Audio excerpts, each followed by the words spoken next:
So let's get into part one of the interview. I recorded with Shane, who plays guitars and sings in this band, DZ Deathrays. He's one half of the band.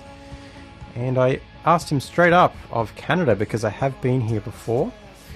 And he has one very specific fond memory of this city, actually. So here we go. Here's Shane talking down the line.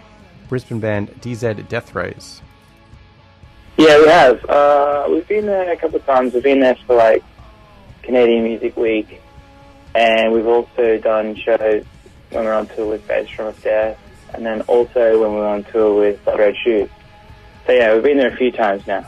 Okay, and do you have any fond memories, anything that stands out in particular about Canadian crowds or any of the bands you played with or anything like that?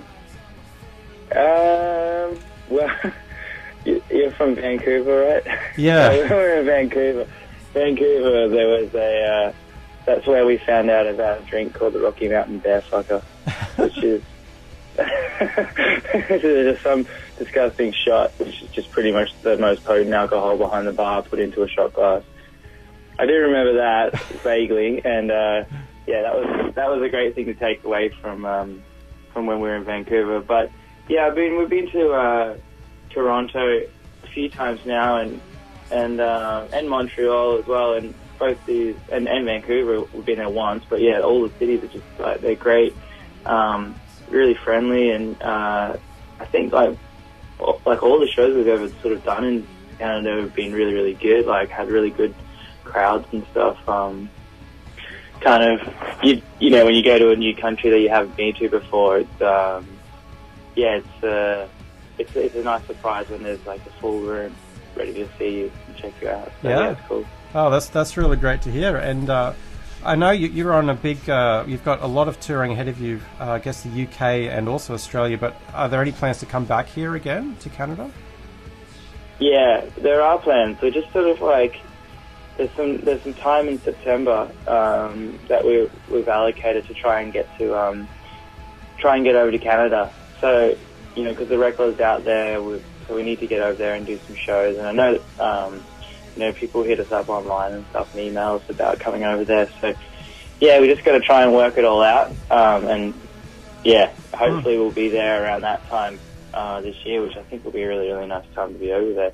Yeah, just before it gets too cold. Yeah, it won't be too cold. And, yeah, but I mean, it's kind of tough at the moment because we're just between Australia and Europe, we're getting like slammed with shows, and you know, like we leave in beginning of July, and when we're going touring through like Europe, and we kind of just come home just to do a show, and then we go back there, and then we come back to do a tour in Australia. So it's almost like we're relocating over there, but we're not like getting a house or anything. We're just going to be in a van the whole time. So just trying to make it all work, but fingers crossed that we're going to be there around that time.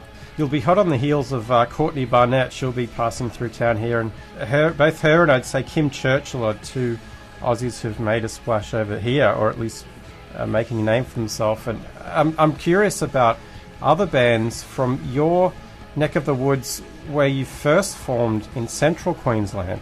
Bundaberg, is that where the origin of the band was? Not really the origin of the band. It's more like that's where Simon and I both grew up. So we grew up, we grew up together in Bundy, and then we both moved to Brisbane, and that's kind of where the band started when we were in, like studying at uni and stuff.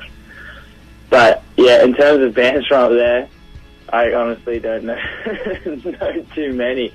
Most people leave coastal towns and stuff and move down to Brisbane, and yeah, I mean, there's been I've had a few friends. I don't know if there was a band that was kind of a few years ago was doing quite well, who were called I Heart Hiroshima, and they were from, like, I was in a band with Matt from that band, and yeah, I mean, they were doing some really cool stuff for a while there, and you know, bands sort of come and go, and people move into different areas of music, and yeah, I don't know, it's weird because we've been doing this one for like sort of 5 and a bit years, and before that we were in another band together, and so you kind of see bands come and go even over 5 years. It's yeah, it's really interesting. Well, I'll ask one more question then about that part of the world, because I'm from Gladstone. I grew up in Gladstone, and okay, cool. But a long time ago, and I have no reference point for music at all from that city. Has there ever been any notable bands that have come from Gladstone, or any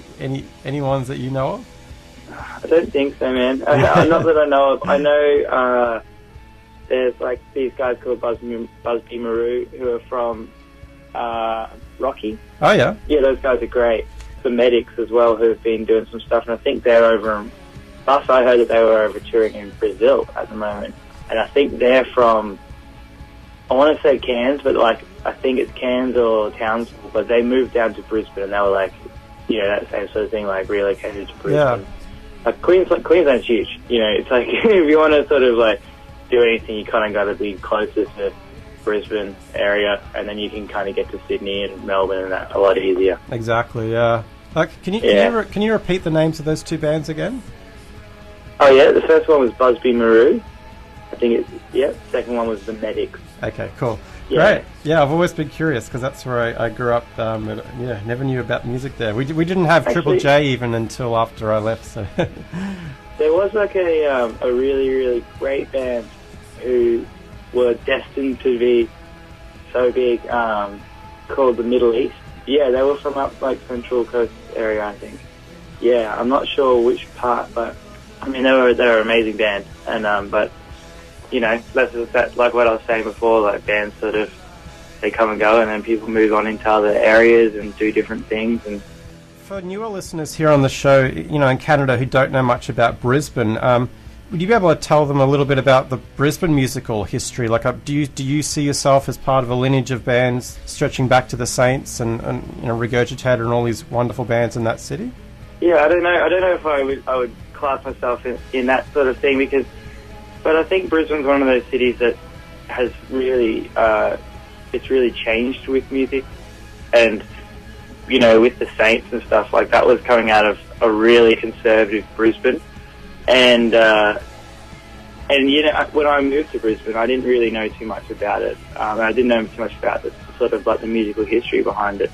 But when we were doing our first record, you know, like the guy who recorded us, he was in bands in the 80s and 70s and 80s in Brisbane, and he would tell us stories about, you know, what used to be, you know, there was a place called Cloudland which had a spring floorboard sort of dance floor. That was like it was a venue, and Sir Joe, like, you know, when he was premier, overnight knocked that down, and like this was like this place was like a seminal sort of like music venue, and just knocked it down, got rid of it, and a lot of this sort of stuff happened, and you know, out of that came some sort of really interesting bands. And I think another band that was it Razor, who was like a really amazing band out of Brisbane, who sort of came out of that sort of conservative thing that was going on in Brisbane. So yeah, it's I mean, Brisbane's had a really interesting scene, and I think now it's funny because when I first started touring and from, you know, being from Brisbane, I go down to Melbourne and people are like, "Oh, where are you from?" Like, "Oh, from Brisbane." I'm like, "Oh yeah." So they sort of like, "Yeah, Brisbane, you know, just like a bunch of sort of hillbillies up there or whatever, you know, bogan." But when now, like with bands like Violent Soho coming from there, and they're doing things that rock bands haven't done in years and years and years, like they're selling out, you know, 3 or 4 shows at like 1,000-cap venue on a tour, and they're doing that just off the back of like they're on their 3rd record, they're in their 10th year. No one's sort of like taken notice of them, and then now they're sort of really just taking Australia by storm. And I think people are looking at Brisbane a lot differently now, and more often you hear people say, "Oh, so much good music comes out of Brisbane." And you know, it's a smaller town, like smaller city, but I think there's always been that music there. It's just like people are starting to take notice a lot more of what people are doing, and it's great because it's not just one sound from there. Like everybody, you know, there's a lot of different stuff. There's a lot of indie pop stuff that comes out of there.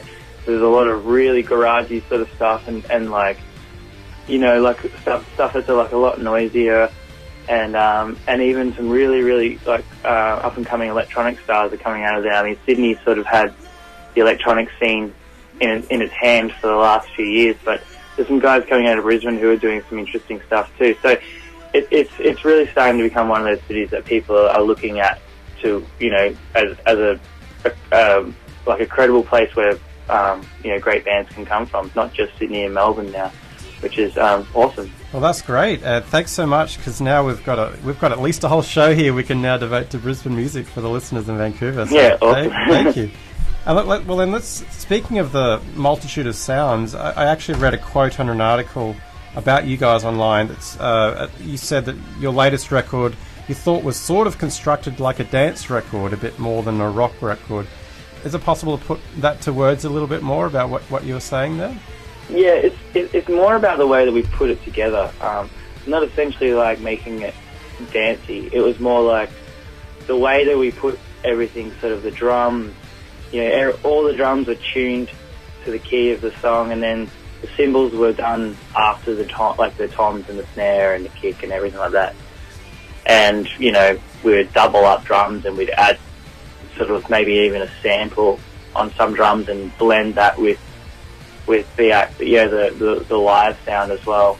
And then with the guitars, you know, with a riff, there's high notes, there's low notes. We'd split sort of the riff down the middle and play all the low notes and then play the high notes. And so you kind of have to relearn all the riffs and sort of place it together, kind of like, you know, a little bit like a jigsaw, putting all the pieces together.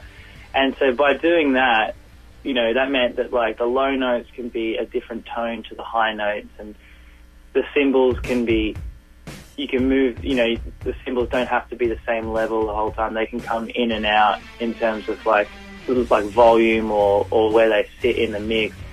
And by doing that, the idea is just to, you know, a two-piece can start to sound like a really, like all the songs can start to sound the same quite easily. And what it does is I think it just tires your ears out, you know. So what we wanted to do is like to sort of eliminate that idea of like you getting tired by hearing just a guitar and drums, same vocal, you know. So yeah, it's just, you know, by sort of those little things, you won't notice it when you hear the song. But if you were to actually listen to, you know, each part separately, you'd start to hear that there's like different tones all through it, and it comes constantly sort of like alternating between each one. Well, thanks. You really did put that to words very well. Thanks, Shane. And I was curious too. I mean, a bit more of the secret behind your monster riffs. Are there some favourite pedals that you like to use? To be honest, I kind of change my pedals up a fair bit, like from record to record, and then I have a bunch that I use live, which just can kind of double up as a lot of the stuff that I use. So yeah, I mean, I've been using like a pedal it's a cheap, really cheap pedal. It's a Digitech, it's a bass synth wah pedal, so it's like an automatic wah pedal, and I use that. I've used that a lot over the years, and it's kind of really crunchy and gnarly sounding. But more recently, I've kind of gone away from using the wacky effects all the time and just using them sparingly, and actually trying to incorporate a lot more just melody in the song, like in the song itself. And I guess the number one thing that I used a lot on this record is the Electro-Harmonix POG, which is like like a polyoctave generator thing, which is, you know, kind of, you can do an octave up and an octave down, and you get this nice sort of glistening organ sound out of it if you want. And yeah, that's really all over the record. And it's such a popular pedal as well, so it's really recognizable. But you know, I think you can use that to get a lot of different sounds. And I mean, on the record, I actually used a lot of Burke Reed's pedals. He has like a bunch of pedals that he bought because he's like, oh, I'm going to start, you know, if I'm going to be doing production for bands, I need to have a couple of good pedals. So he went and bought a bunch of stuff, and so I used a lot of what he had, which I don't have on my pedal board to do live, but I can just kind of, you know, I can replicate it with what I've got pretty well. You know, it's not exactly the same as the record, but it's pretty close. One other question then on that topic. Are there any like notable Australian companies that make pedals and stuff like that, or do you like, do most Aussie rock musicians use like the Boss and the things from overseas, or are there some local well-known ones? Or well, I mean, there's a couple of like smaller boutique pedal places coming up, but there's a guy in Brisbane who's been doing stuff for years, and he does a lot of stuff like Jay Mascis and stuff like that. And what he does is he's called like Tim Guitars, TYM. What he does is he does like replicas of a lot of really awesome stuff. So there's like an old pedal called the Ram's Head, and he did a replica of that, tried to get similar sort of like components to make up this. It's an amazing boost pedal, and so he's done a lot of that stuff. And you go to his website and look at all the stuff, and he puts out 100 pedals that he would build, and they sell within a day or two. And it's interesting because it's a real cultural sort of thing. Like, people really want his stuff, especially lots of fuzz pedals and things like that. So yeah, he's like he's a pretty popular guy these days in Australia. And I think there's like a few others. There's like one called Last Gasp who do some really interesting sort of weird pedals. I haven't like looked into them too much, but I think they're Sydney based. But yeah, I mean, a lot of stuff is imported from the States and Europe and stuff, and there's a lot of like obviously so much choice in pedals. It can just be, it's sort of like overwhelming to even begin to start to talk about what's good and what's not.